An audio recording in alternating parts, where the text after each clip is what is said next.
2 years ago, Matt McPherson, who's the owner and the creator of Matthews Bow, was our speaker.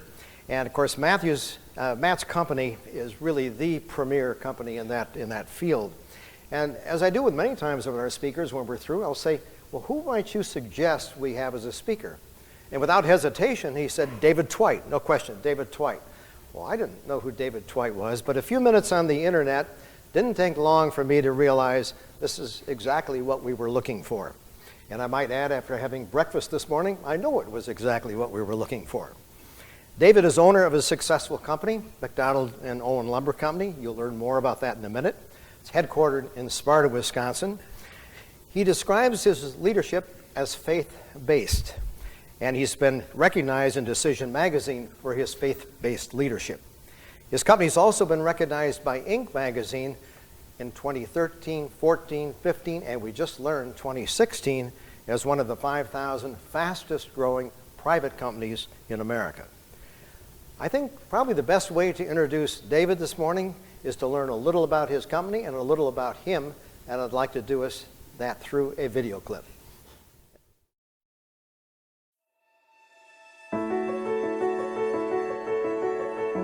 Lumber is an exceptional commodity, if you think about it. It is renewable and it is sustainable. We have passion at McDonald & Owen to do it right. It's not just a job for us. We think wood is one of the greatest God-given resources that we've been given to build a beautiful and better world. McDonald & Owen does a vast array of things for our customers around the world. We want to do things that other people say, no, we can't do. That's what we want to do. We want to create sorts that maximize yield and efficiency for our customer. We want to ship on time, even when it seems ridiculous. We want to meet those needs because that's what sets us apart. That's our distinctive.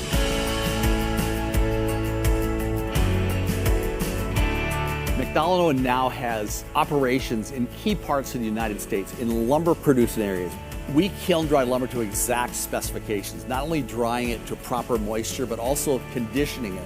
We have computerized rip saws and optimizing rip saws that can produce very precision cut lumber for manufacturers' very specific needs. At all of our sites, we have a technology called Vision Tally that can accurately and verifiably measure lumber in a way that could never have been done before.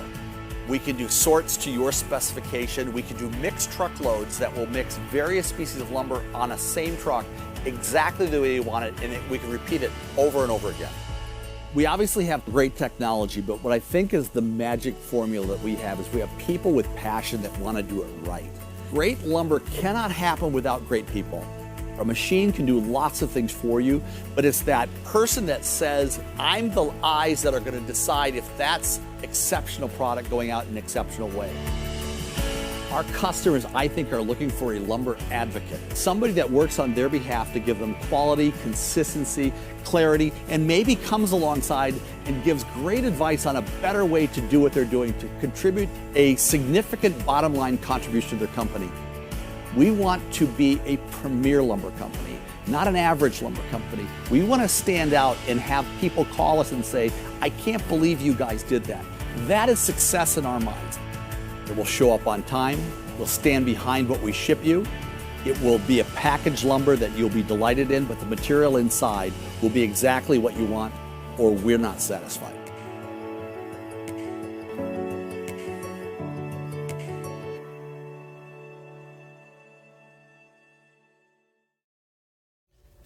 Hey, welcome. Do you know I've thought about this day for a year? Every day I thought about being here today. It's kind of a weighty group, right? I've seen some of the great speakers that you've had, and I take this day very serious. I'd like to thank those guys that have put excellence in leadership together. I think that Walter and all of the guys on that crew of people that make this possible. This is an amazing event, don't you agree?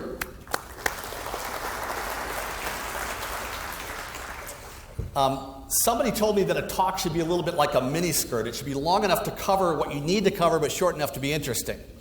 So I'm going to try to hold to that. My daughter one time, I was going to speak in Germany, and her advice was, Dad, just don't be boring. so I'll try not to be boring. They actually say that there are two of the greatest fears. The number one fear of mankind is public speaking. Followed by number two is death.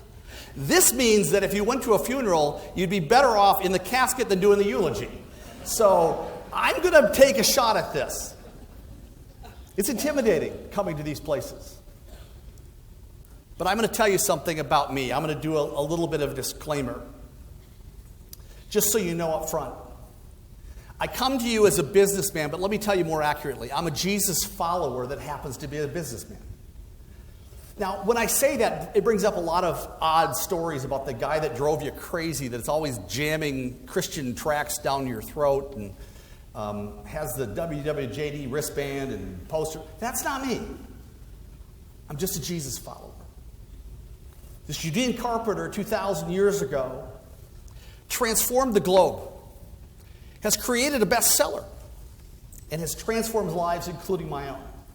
So if you would permit me to tell you my story from that context, it would be helpful to tell you that up front. That way nobody gets squirrely. I could certainly come here and give you some leadership stuff from John Maxwell and rehash all the stuff you all know. Fill your notebooks up. But hopefully, somehow you can see in our company there's something organically different that has really been transformational in my life. I'll also tell you up front, there was a time in my early career, and I still have the ability to be this way myself. I'll tell you this. Apart from what Christ has done and doing in my life, I'm a selfish man. I'm self-centered. I'm insecure. So I don't come to you with some accolades about me. I will say that there's some amazing force that has transformed what we do at McDonald, Illinois. And I want to thank my crew who has come here from a bunch of my leadership people have come at the table over here. You guys are amazing. These are the people that make me look good. These are the people that allow me to do what I do. I mean, Tammy's my CFO. She keeps me out of jail. Jen, you make sure the right people show up. Clint keeps everybody operations in line. Jared actually worked for Oshkosh Truck at one time. He got to wreck trucks and figure out how they shouldn't be destroyed so easily. And he went off to Dallas Seminary and got his master's degree in seminary. He said, I want to come back and work for you guys. And he has done some astounding things for us. Derek Andrzejewski is a West Point grad, and he just came to us from a Fortune 500 company. And I think it's because he saw the culture. And he is the crazy guy that gets up at 5 a.m. one day a week with 12 guys for the last year and has a Bible study. Now, I don't know too many guys. First of all, I don't get up at that time. If the Lord wanted me up at 5 a.m., he'd schedule the sunrise a lot earlier. But those are some of the crazy people that I have the privilege of working for. Because they're so good, they really let me do what I do. So when I'm not doing, they always say, what do you do at your work? I said, I'm thinking great thoughts. I'm thinking great thoughts. But what my business now, when I started my business, I did everything. Those of you that are small business owners, you remember the day where you did everything. You did invoicing, you made all the phone calls, you dealt with all the issues, and I did everything. And I made a decision a number of years ago that really my business owns me. If I want to really do what God has wired me to do, to touch people's lives even outside of the business place, I need to create an environment of brilliant people, smarter than me, that can catch the virus that we have here and be contagious and let me do what I need to do. So it's not unusual at my office that I'm spending time in one of the rooms with a couple that their marriage is falling apart and I'm doing marriage counseling. It's not unusual for me to spend the morning with a drug addict or an alcoholic or somebody that has anger issues. And I get to share how Jesus can radically transform lives. That's the cool stuff that I get to do. I get calls from corporations. Dow Ford, if you're familiar in my side of the state, they're the big car dealership. They called me and said, we have one of our managers. He's an alcoholic. We just don't know what to do. I said, I'll meet with him. Totally came that day. He said, I was a little intimidated to meet you, but now that I met you, you're not so scary. And I just got to tell him about how there's a Jesus that can take broken people and put them back together, and his life changes. So in the context of my work, lumber is what I do. But Jesus follower is who I am.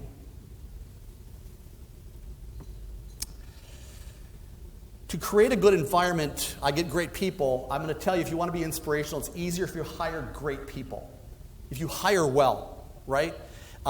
Everybody's redeemable and fixable, but it's just easier if you find some people that are willing to they already have this desire to be better. And they already have this brilliance. You hire well, so I'm really great for that. And we look for people with character and with competency that are smart and also chemistry. They fit in with our environment, right? They play well with others. I love my people. I love my people. You know, I go to university campuses. You can't really teach that in an MBA course. You can say that, you just can't do that. But I love my people because, to me, I pray for my people. I pray that God brings me the right people. And so that's what I do. As a Jesus follower, I ask God to bring me right people. And you'd be amazed who shows up to the party. What do we do? As you may have seen on the video, we are a lumber company that sells lumber to 29 countries around the world. This year, we'll do about $70 million worth of lumber. We've been on this rocket ship ride for the last few years that Inc. 5000 said you're one of the fastest growing companies, privately held companies in America, which I think is astounding. Wouldn't my ninth grade teacher be surprised? We sell lumber to people like piano benches. In fact, at one time there was a guy in Oshkosh here that was Peschel, and he made piano benches for Elton John, the Beach Boys in Chicago. I sold hard maple way back in the day to him in Oshkosh. I sell lumber to guitars for the band Perry and Peter Cetera and Brad Paisley and through Matt's company, McPherson's company, McPherson Guitar. Our lumber is in the kitchen of Oprah. Shania Twain's kitchen is our lumber. But the thing that, if you wanted to know about me, if you wanted to not make me an anomaly, I'll just tell you, I see my job as owner of this company as a calling. You want to know what word vocation means in Latin? Vocation. You all have a vocation. How many here have a vocation? You know what vocation means? Calling of God. Calling of God. This isn't just showing up and trying to put some shekels together that someday you can go off to Palm Beach and pick up seashells on the seashore. You have a calling. You have something grand, something spectacular, something that you were wired and made for. In the Bible, it says that every day ordained for you was written in a book before any one of them came to be. There's a God of the universe that saw your unformed body and he knit it together. And you have a particular group of talents, gifts, and ability that only you have. And you have a destiny which, if you choose to follow the creator of the universe, you can unfold that destiny.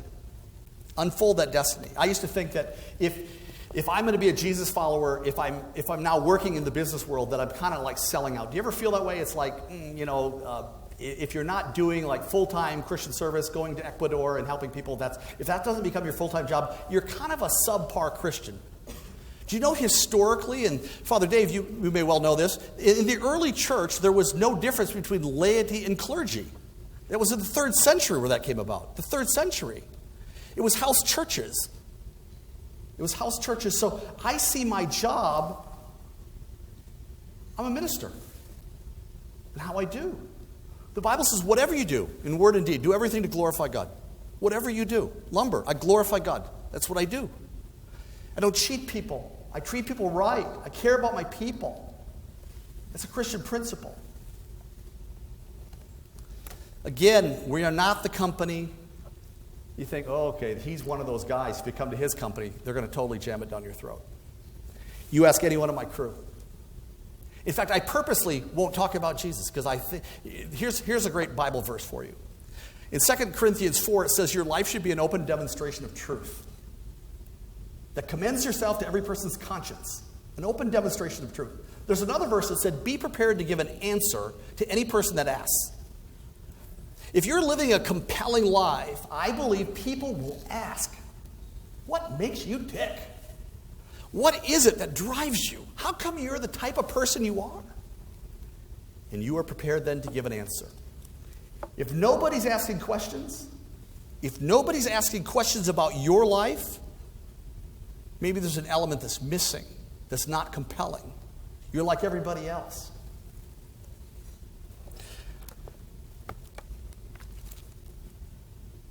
I'm passionate about what I do. I'm in the lumber business. I'm passionate about what I do. I see my business as kind of like a sacred trust. It's kind of ironic I'm there. I mean, I was the guy, I remember going in high school, I went to the guidance counselor, and everybody else came out of the office, and first guy came out and they said, what did they tell you? Oh, I should be a doctor. I said, wow, that's cool. The other guy came out, I should be a lawyer. I walked in, he laughed, he said, Twite, you're a salesman. Seriously? Like I'm selling matchbooks on the corner? Is that, seriously? But somehow, I went to work for a guy with the shiny shoes that was at my church. Shiny shoes, cool car, always dressed cool. He asked me to come work for him one day. I went to work in his little business, and he put me outside piling lumber. I think I still have slivers that haven't come out.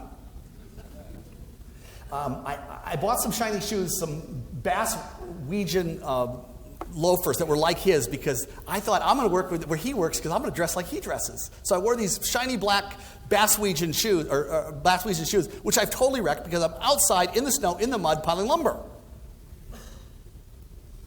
One magical day, he said, "You're going to start selling lumber today." Oh, the skies parted. I always liked selling. I always liked business. I always liked, as a kid, I mean, I was the guy. At 7 years old, I remember I found in the back of comic books you could sell seeds. National Seed Company. I sold seeds. And, you know, all my neighbors buy seeds. When you're 7 years old, who turns you down? Think about you people. That kid, the Cub Scout comes to your door, it's $20 for a can of popcorn? Seriously. You go, "Hey, just a minute, let me get my wallet." Right? $20. I'm buying a company and I got some shares, or I just get a can of popcorn, right? So I was always doing business because God knit something together inside of me. Naturally. Do you know Deuteronomy chapter 8? Father Dave said this. Deuteronomy mentions business. You know, in Deuteronomy 8, the Bible says God gives some people the ability to produce wealth. Do you know that? And the ones that he gives to produce wealth, I think he would like them to entrust them so they are good stewards of that wealth. So I was wired to sell. I was wired to connect with people. I went from there, from seeds to I remember I got Grit magazine, Grit newspaper. Remember Grit was in the back? Grit newspaper. You could send it as a little kid. I wrote them a little note. I filled out the card. I think my mom helped me. And they sent me these newspapers, a little packet of like 25, and you sell them for like $1. I didn't realize you were supposed to send some of the profits back into them. It was very profitable. Very profitable. I think I'm outside the statute of limitations now, and I was a minor. I did that. I was the crazy guy that business was always this beautiful, wonderful game. It was like so much fun. It really is a game, right? You get to play with your friends. You can win and you can lose, and there's risk, and wow. So I remember I read an article, and I'm a little kid. I'm probably 12 now, and I read an article in the newspaper that Caesar's Palace in Las Vegas sends their extra playing cards to the men and women in the armed forces overseas and to not-for-profit people or fundraising enterprises.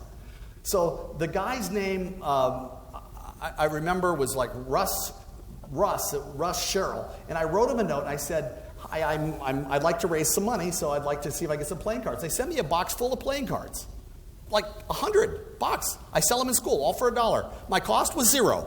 This is a beautiful world, right? This is really lovely.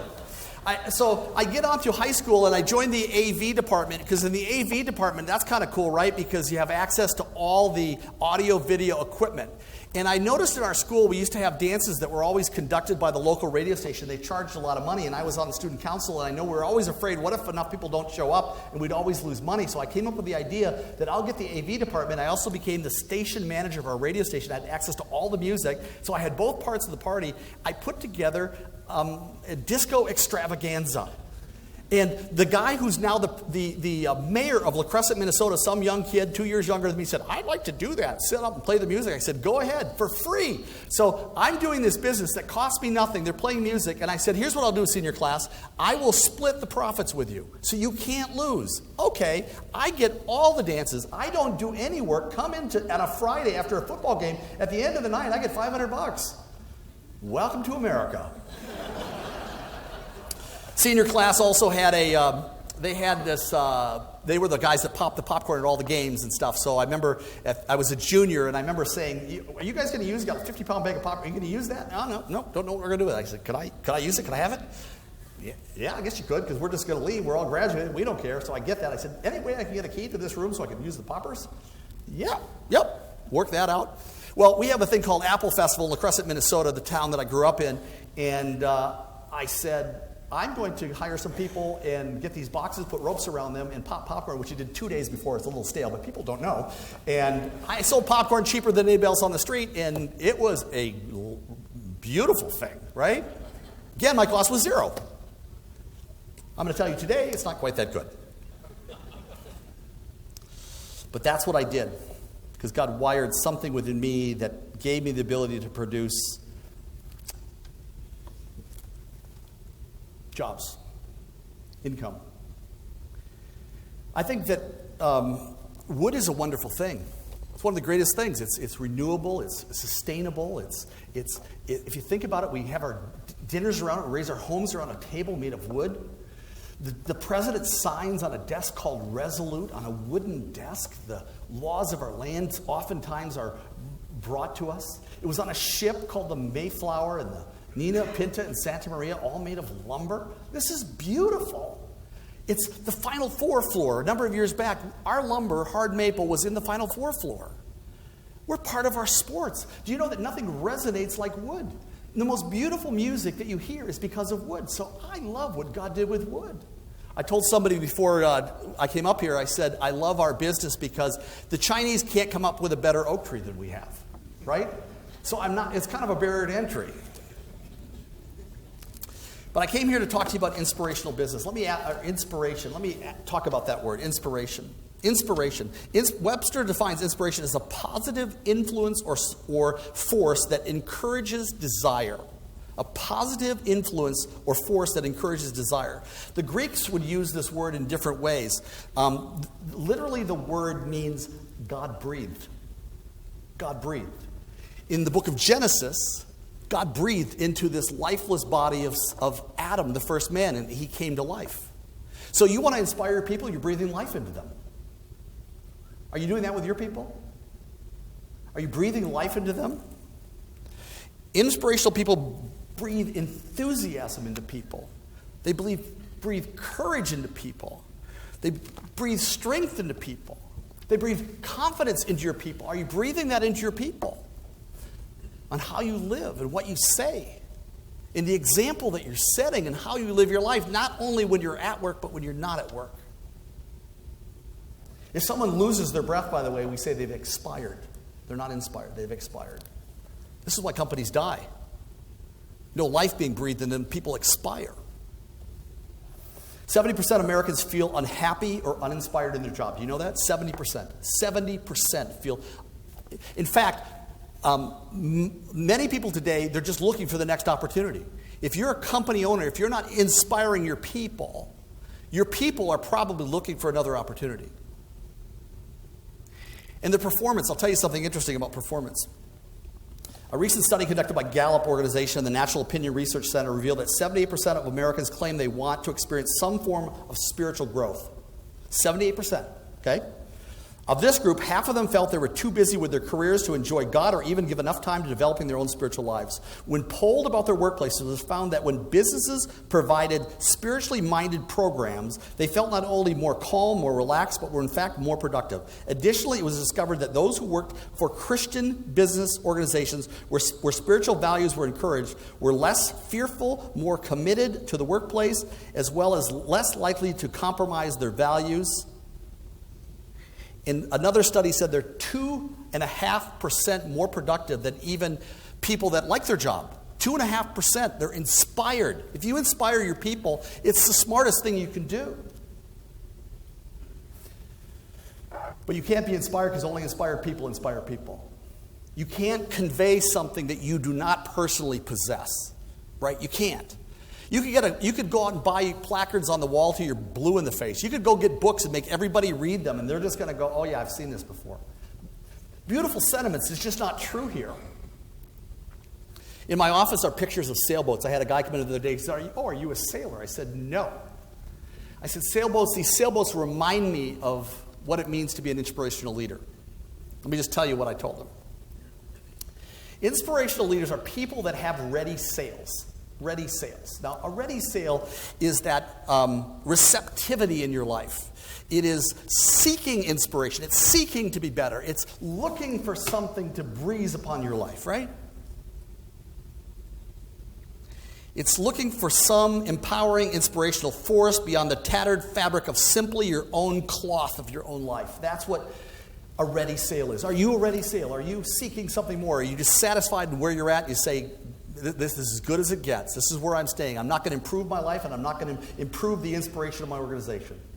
If you're here today, I hope that you're saying, if there's something more wonderful that you don't know, would you want to know it? Ready sales. Number 2. You need a trade wind. A trade wind.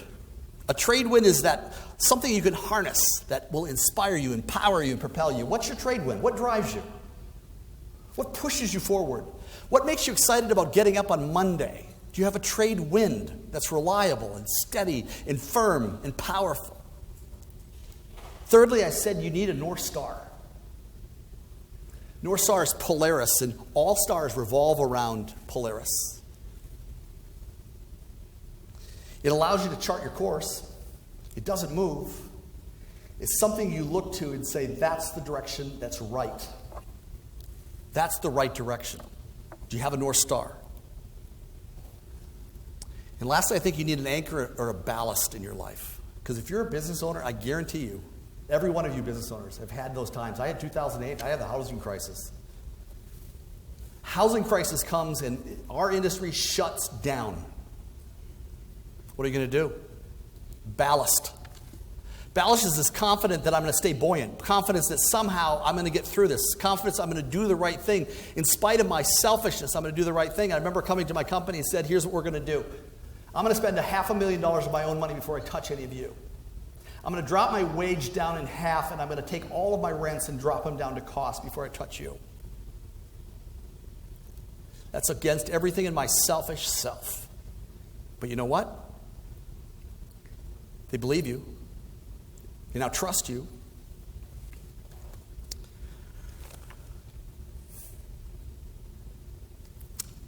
Do you have a ballast? Do you have a North Star? Do you have a trade wind? What does inspirational leadership look like? I want to show you in my company. And they're here so you can ask them if it's true. Let me just show you something here. Oh, sorry. Tell me when you're ready back there.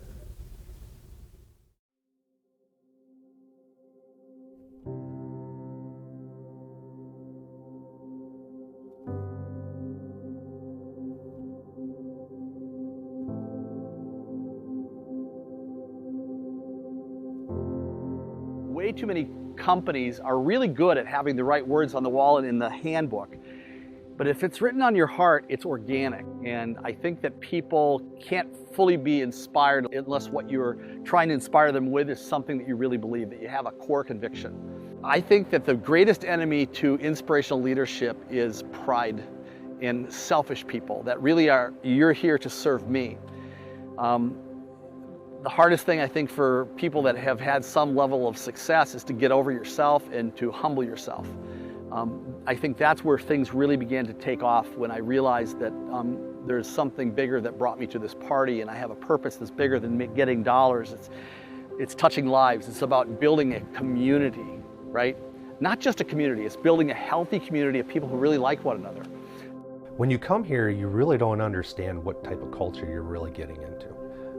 The past places that I've worked for, the stress outweighed the enjoyment. And coming here, the enjoyment outweighs the stress, which has made me happier as a whole. This place has just made me so much better in all aspects of my life. The commitment we have to each other in the good times, and the good commitment we have to each other in the times of trial. I remember it was the day before Thanksgiving that my dad was diagnosed with stage 4 pancreatic cancer. And it was Thanksgiving weekend that we were sitting at the hospital in Rochester at Mayo, and in walks Dave Twite, who went over an hour out of his way, just that one way, to come meet with us, and sat down with us in my dad's room it's a holiday weekend. And he was willing to set that aside to come walk with me and my family through this really hard time. And when my dad passed away 18 days later, David was able to step up in front of a packed out church to give testimony about the redemptive work that God has done in my dad's life. He used David mightily in that. It's been great to be a part of that with other people in our company over the years. You're just free to be you here.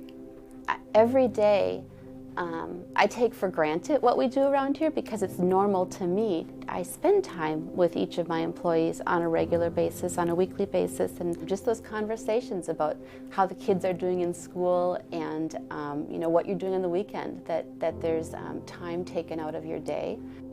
That's how I've been led, and that's how I try to lead. What I appreciate most is the family aspect. People, they care about you, they ask about what's going on in your life. Open door policy that people just really feel like they can communicate and not be scared or ashamed of what they need to say. We had a friend commit suicide. And Tammy reached out really well and really helped me through that experience. It was 2 years ago when I was diagnosed with cancer, just out of the blue, a kind of blood cancer. And so I did chemo and radiation, and I really appreciated working with a company that really cares for me. I mean, I tried to work every day or just about every day, but I have a nap chair in my office and I would just sleep all day at work. But it was just to be able to come to work and make it feel like I was trying to do something and have everybody care for me and pray for me. I never had to worry about the finances of having to deal with cancer and all that stress of it. And I'm just really thankful for that side of it. They just loved me enough to just help me get better. I really appreciated that part of just being able to come to work while I was going through treatment. But when I worked out there at McDonald's in Orange, I was a homeless vet at the time because I done been in and out of the penitentiary. I done did a lot of drugs, and when I met Dave, I was at my end. I was sitting in the lunchroom one day, and this guy came up to me and asked me how I was doing. I didn't know who he was from Adam.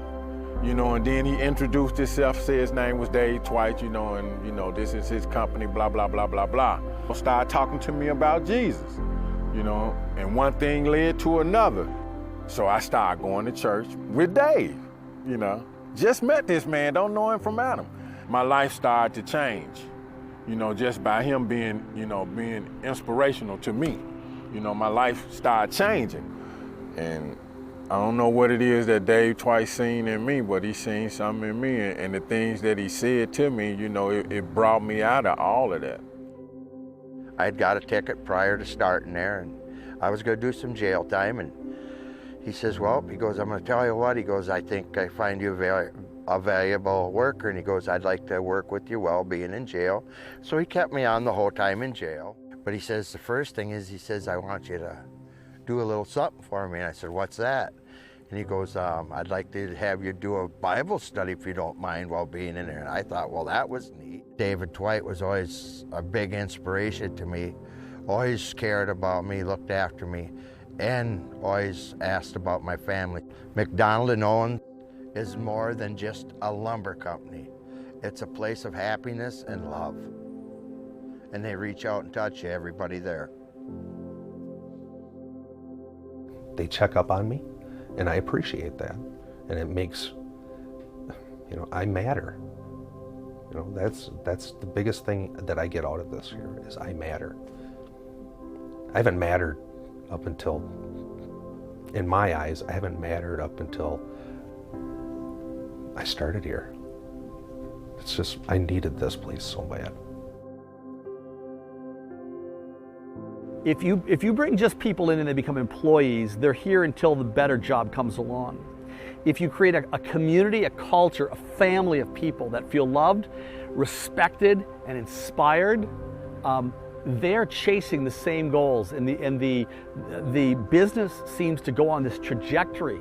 They're not there simply because they're paid to be there. They're there because they believe in the goal, they believe in their leadership, they trust their leaders, they feel safe around their leaders.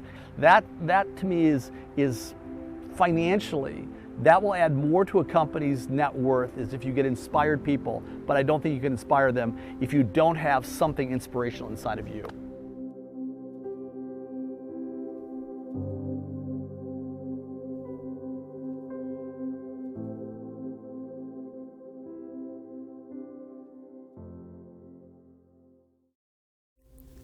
You cannot inspire people if something does not inspire you. If you do not have sales that have somehow been filled with wind of something significant, you can't inspire. You can have a pep rally. You can carrot and stick them. You can offer them more money. Do you know that millennials, we have a millennial expert here, they want to change the world. They want to do something significant. As a Jesus follower, I'm going to come here and say, we're going to touch people's lives around us. We're going to touch our clients. We're going to bless them. We're going to take care of them. Clint, who was on the video when his father died he was diagnosed with pancreatic cancer. He came to me as a college student. I knew him because I used to teach Sunday school. Thank God for Sunday school teachers, right, that do that. He was the kid sitting in the back with his hat pulled over his face and falling asleep in the back row. But I liked him. He was spunky. He was fun. And I just knew that God put this kid into my world. A number of years passed, and I said, someday you're going to work at an organization I have called Crossfire, working with at-risk kids. Someday you're going to do that. And someday, I'm really praying that someday you go to Bible school. I think he laughed at me at that time. Down in New Zealand, it's called Torchbury Bible School. Well, a few years later, I meet him at a softball game, and he's there. I went to watch him. And he said, guess where I'm going tomorrow or soon, the next day? I said, where? He said, I'm going to Bible school. He goes to Bible school, and God changes this life that I knew was in my world. He comes back, and I said, prior to him going, I said, someday I'd like you to be director of working with at-risk kids. It's kids at a program that I started called Crossfire, working with kids that are juvenile kids that get in trouble at downtown La Crosse, called Crossfire. He comes back, he works at Crossfire, and does a beautiful job as our director, and then he gets into school. He said, I want to have an internship with you. I said, I don't have one. He said, I'll work for free. I said, you are hired. Come on, brother. I said, no, I'm going to pay you. Come on board. So he comes, all this enthusiasm, and I put him on the phones talking to customers. Now, one day, one of the better customers called and was trying to negotiate a much lower price and didn't realize this is the young intern. And he says, I hear Clint say, you must be on crack.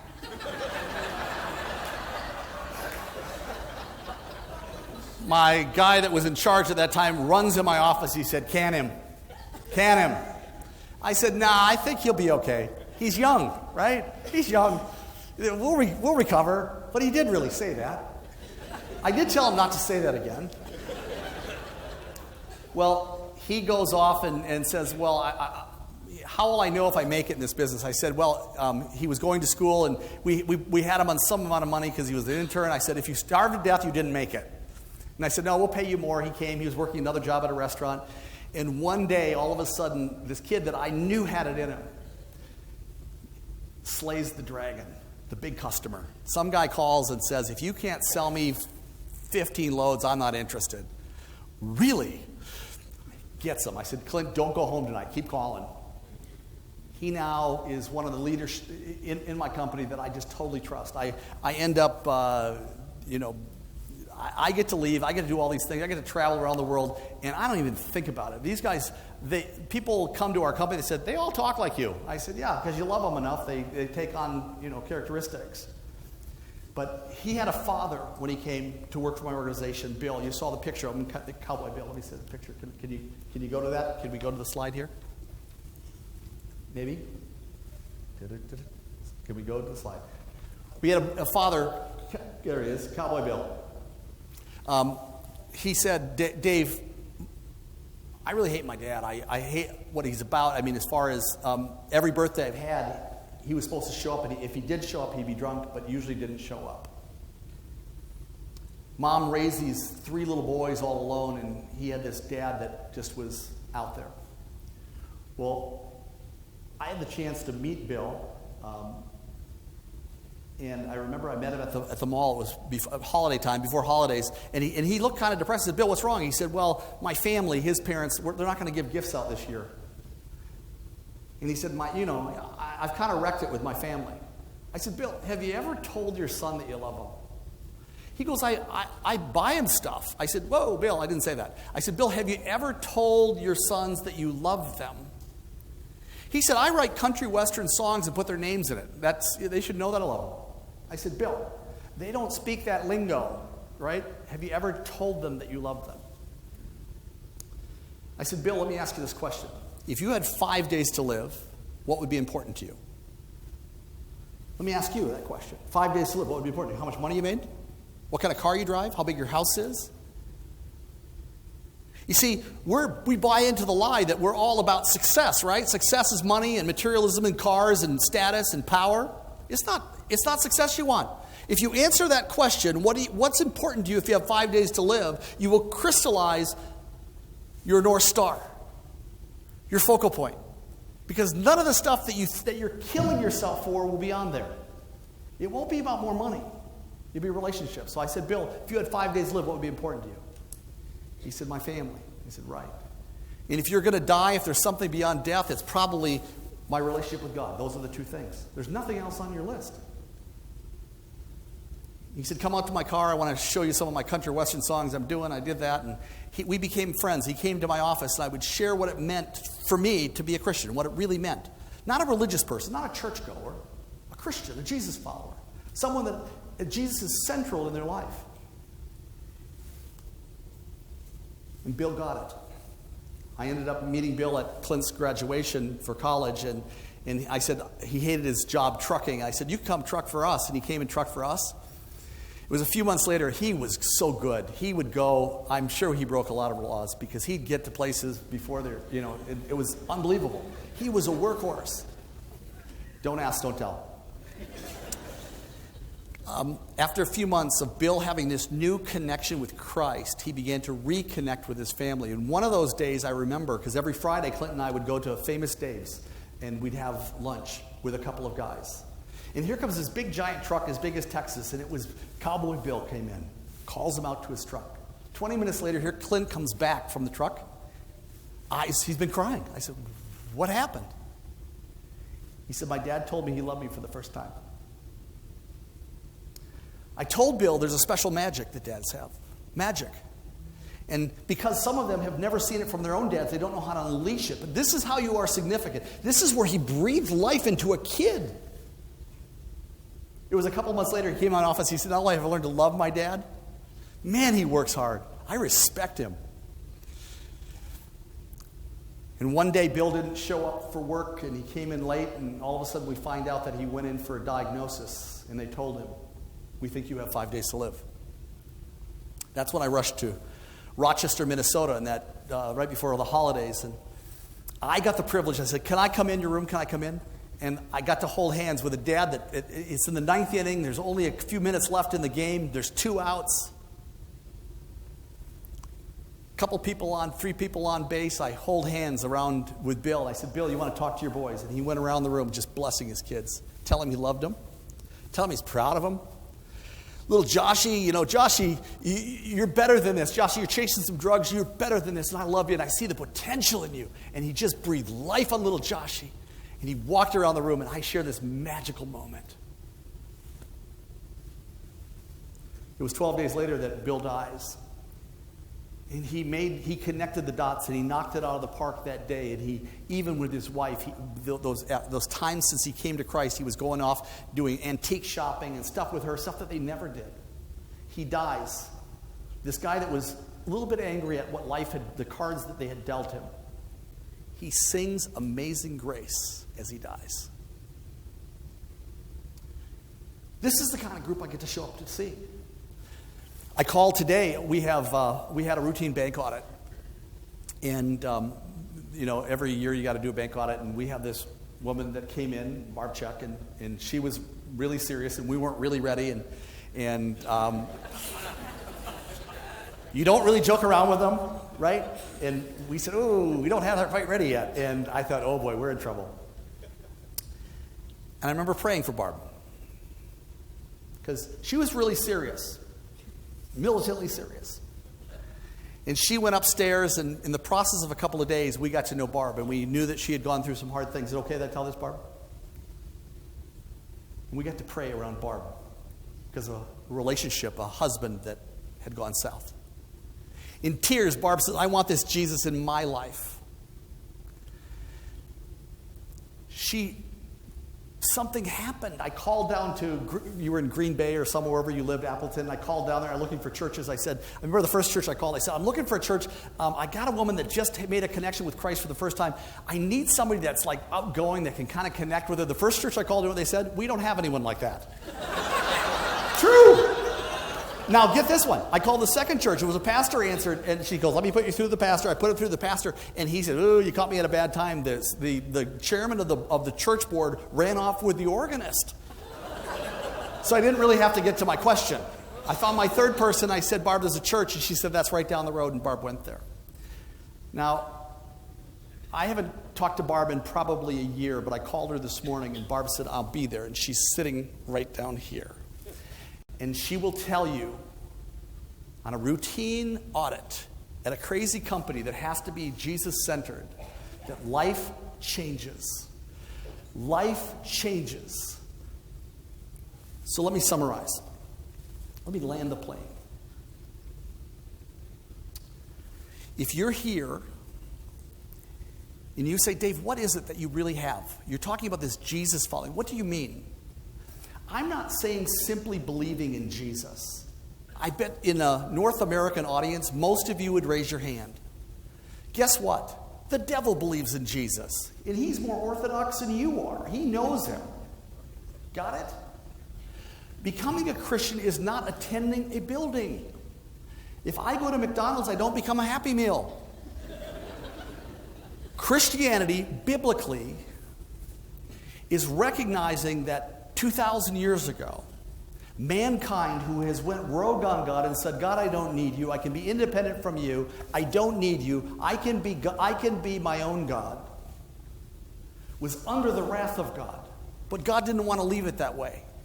So he sends Jesus to become a man, to be the human representative, to come down to earth and say, you know what? Justice must prevail. Somebody must pay a capital crime. It's a capital crime, so there must be capital punishment.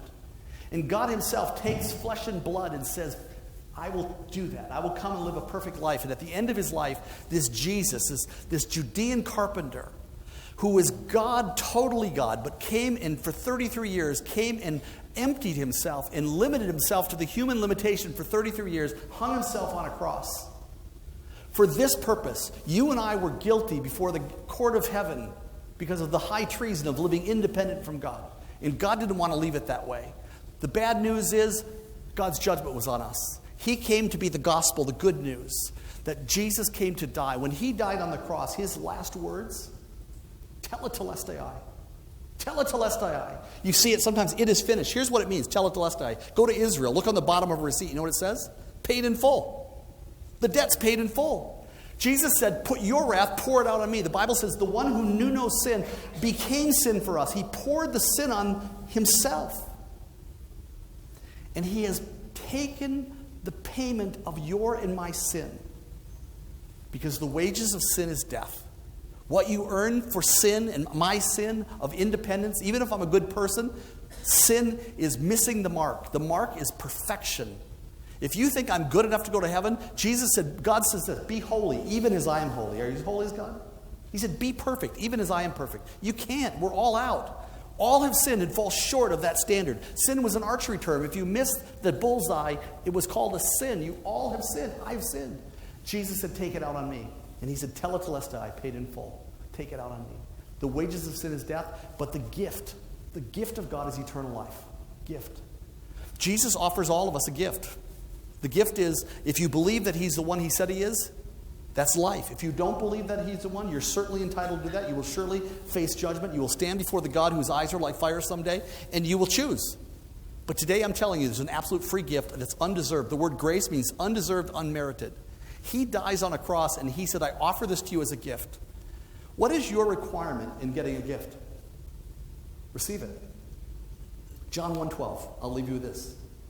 To as many as receive him, to those who believe on his name, he gives the right to become children of God. You want to know how to become a child of God? There's two verbs. Receive and believe. A lot of you are believers. When did you receive him? I can tell you, my wife is here, God bless her. 30 years ago, 2 words transformed my life. I do. I walked down an aisle. They said, will you receive this woman to be your lawfully wedded wife from this day forward till death do you part? I said, I do. There's a Jesus that hung on a cross, that paid your sin, that wants to come in your life and now inspire you, to breathe on you. Do you know the word, we talk about a ready sail? The word for wind in Hebrew is ruach. In Greek, it's pneuma. It's the very same word for spirit. It's the very same word. The breath of God fills you. And you will receive power from on high. Power to live different kinds of lives. Power if your home is falling apart, I'll tell you, power to fix it. I work with broken homes all the time. If you have a drug problem, an alcohol problem, power. And I will tell you, if you don't go to Jesus, a Northwestern University study showed us that secular programs, non-Christ-based programs, are 2 to 4% effective. Go to Hazleton, it'll cost you $30,000. $30,000. The cure rate is 2 to 4% if they'll even claim one. I would shut it down. Jesus-based program. Northwestern University was the most expensive study ever done on drug and alcohol treatment facilities. Studied groups like Teen Challenge, which we're going to start in Sparta. They said the cure rate was 72 to 86%. And they called their conclusion the Jesus factor. We don't understand it. 5 years later, we talked to these people, and they said, my life has changed. I no longer do drugs. I no longer do alcohol. They said, why? They said, I think it's because I allowed the God of the universe and Jesus to forgive my sins and come into my life and to transform me. Christianity is not Reformation, change yourself.